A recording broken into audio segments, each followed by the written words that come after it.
This week we're talking about my favorite game of all time.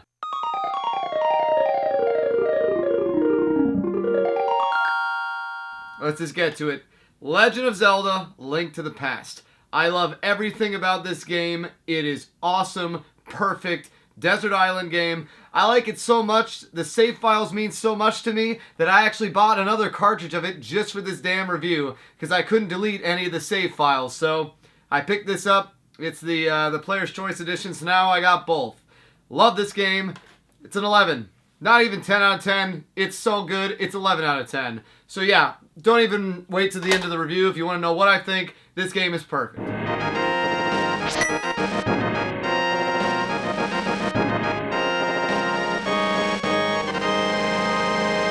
You start off in the game. It's an action-adventure game.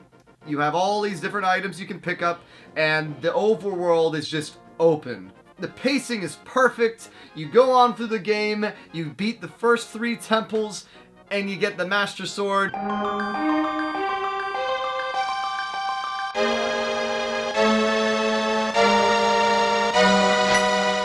And then you go on and you defeat Agnem, or whatever the hell his name is, and I thought the game was over then. I really thought this has been a great game, nice solid few hours of playtime, or however long it was. This is great. And then the Dark World comes. Oh my god! The Light World and the Dark World is the mechanic they introduced fairly early in the game. You get this thing called the Magic Mirror, which will allow you to go from the Dark World to the Light World and then give you a portal to travel back between the two. And this mechanic is what really gives this game a lot of charm because it makes it twice as big. All the weapons in this game are timeless and classic. It introduced the hook shot, which to this day the hook shot is my all-time favorite Zelda weapon, and it's a beast in this game. You collect 4 heart pieces and you get a full heart container. Certain ones, like the shovel one where you have to dig it up, I got lucky as hell and I found it on my first try, but I've seen times where you go 20, 30 times and can't find the damn thing. It's just everything. This game is extremely easy, I have to say. It's not challenging, but it's so fun. It's one of those things. I forgot to save my game after I beat the 3rd and 4th and 5th temple. Or maybe I forgot to save the game after I beat the 3rd, 5th, and 6th temple. I actually beat the 4th temple before the 3rd temple.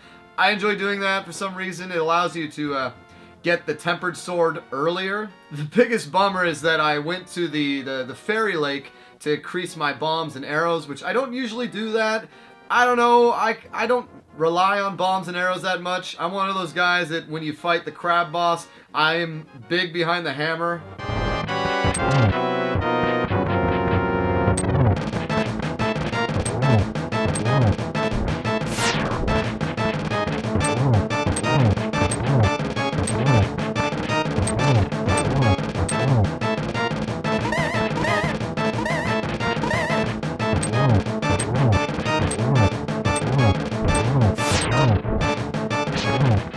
Sorry, I'm good at dodging. Such a good game, though.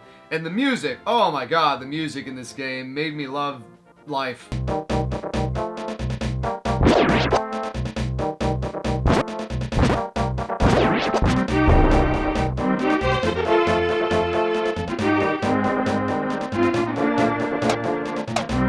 I wasn't that crazy about the Dark World theme that much as a kid. It has grown on me over the years, mainly because I loved the overworld theme and the Light World so much, and you really do spend a majority of the game in the Dark World.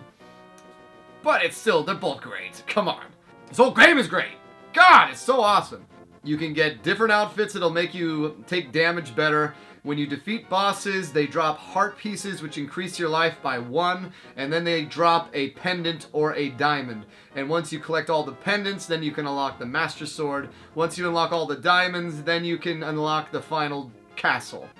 It's been my favorite game of all time since I played it. And it's probably the first game I ever beat by myself. I would say that. I think it's probably legitimately the first game I ever beat. I even made my girlfriend play it and beat it, and oh, that was such a blast. Her attempt on the 4th boss of the Dark World, oh god, that was so funny. If you don't like this game, you must have been beaten up as a kid, or just some freaking weirdo. And if you haven't played it, that's your homework. That is your homework. Do it right now. That is your Lucious T review. I already said this game gets not only a 10, it gets an 11. And it's the only one that ever will, and it's the best game ever. And I will take that to my grave.